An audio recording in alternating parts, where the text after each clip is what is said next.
All right. Hey, everybody. It is Nathan Eckel here, and we are doing our first ever growth conversation, and we're doing it via Facebook Live. Where's my camera? It's over here. I'm going to be looking in the right camera side. That's what I'm going to be doing. So glad that you've joined me, and this is a great way for me to be able to practice and put myself on the spot. Isn't it wonderful? All right.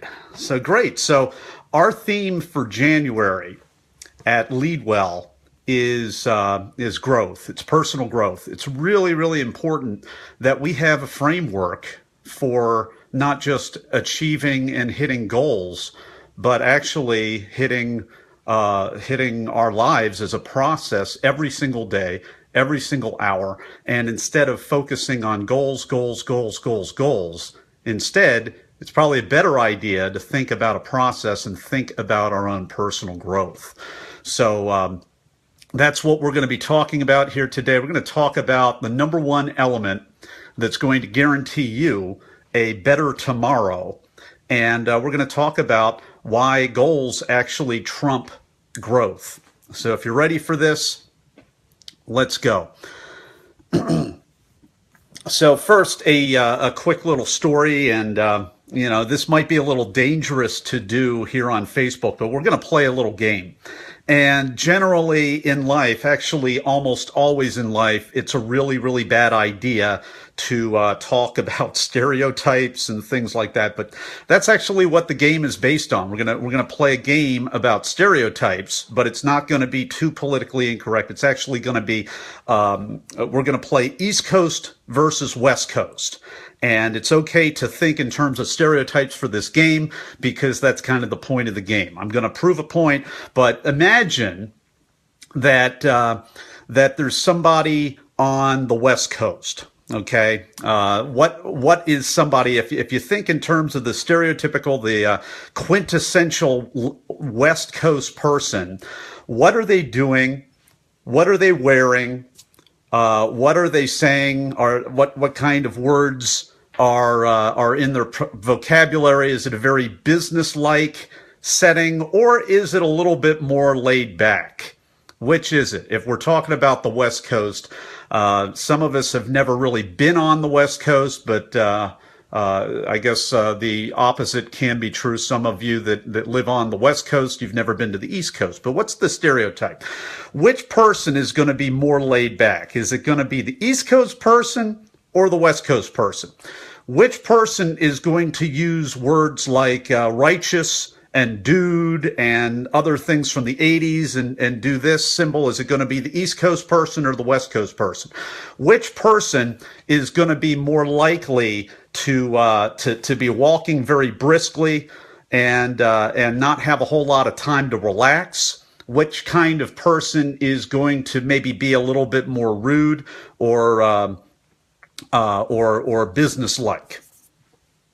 Stereotype. Well, if you're like most people, I think the stereotype of those of us here on the East Coast, where I am right now, we're a little bit more business-like. Actually, we're very kind of anal a little bit, just because we got people to see and things to do, and we don't have a whole lot of time to mess around.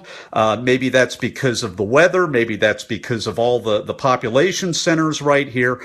I don't know. But the other stereotype is if you're on the West Coast, you're able to relax. You probably surf or do things outdoors, and you've just got a little bit more time to smell the roses, and it's great. And you do generally tend to have much better weather than we have over here on the East Coast. So what's my point on all that? What's the deal? Well, it's really about culture. I want to talk about culture today because there's a culture of the East Coast which is hit your goals, hit your goals, hit your goals.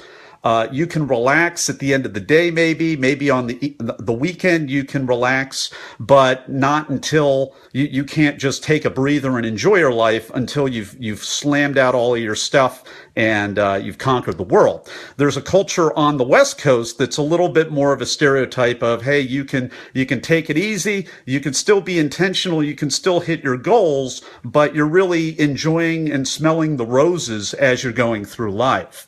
And so, my question to you is, do you really want to be, which one do you want to be?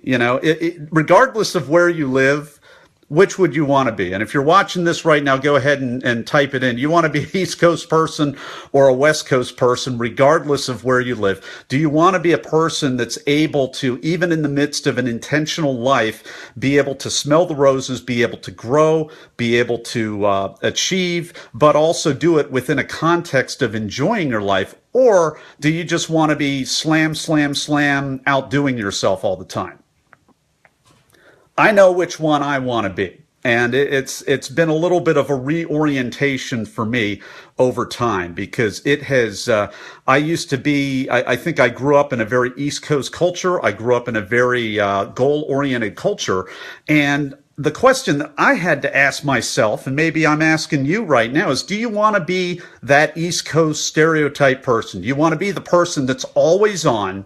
Do you want to be the person who's very task-oriented instead of relational-oriented? Do you want to be wired very tightly? And do you want to be high-strung all the time? Or do you want to, regardless of wherever you live, do you want to be able to enjoy your life, even though you're not slacking off, even though you are hitting your goals for the day, but you can enjoy your life and you can give grace to yourself? Do you want to be personable instead of just task-oriented all the time? Do you want to be flexible enough to be able to not go insane with all the stuff that you're doing? And do you want to have kind of a peaceful atmosphere around you, maybe even laid back, and then be able to focus and get right into it and get stuff done? Well, what I've just described to you in this metaphor of the East Coast versus the West Coast, it's really all about the metaphor being the way that we approach our life, because so many of us just are so wired and indoctrinated to be so goal-oriented, and that's kind of like the stereotype of the East Coast. It's like always on, no rest for the weary, bang, bang, bang, bang, bang, win, lose, be a winner at the expense of the loser. And I want to propose to you that maybe there's an easier way. I want to suggest to you that maybe there's a better way to go about this. And that way would be having a growth orientation, because being growth oriented, it's not an either or, my friends. It's not about saying no to your goals and shutting the door on hitting your goals and setting goals. It's actually a bigger goal, a bigger door that encompasses not just your goals, but the quality of your life and your personal growth. So, the good news and the bad news here. The good news is I think I finally got to the point in about 8 minutes. The bad news is I said this was only going to be 9 minutes, so I'm going to be true to my word and I'm going to exit out here. But what I'm going to say to all of you in closing is you can be growth oriented. You can enjoy your life. You can enjoy friendships. You can get into a state of flow and also build in that recovery state so that you can enjoy your life, focus when you need to, nail it when you need to, but you don't have to do that at the expense of enjoying the big picture of your life. Here's another way of saying it. Growth is a process. Goals is just having an event. And we know that we're out of time because my microwave, thank you, my microwave has, I can't figure out how to stop my microwave, but,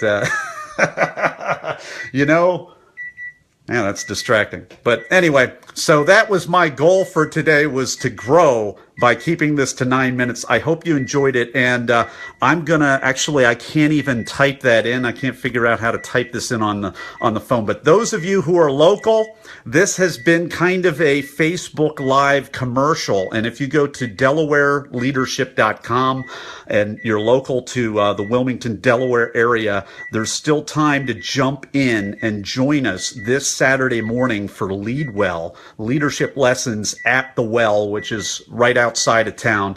I hope you can join me. And if you sign up ahead of time, you can get in for free. So anyway, thanks for joining. And I'm going to get out while it still says 9. Take care, you guys.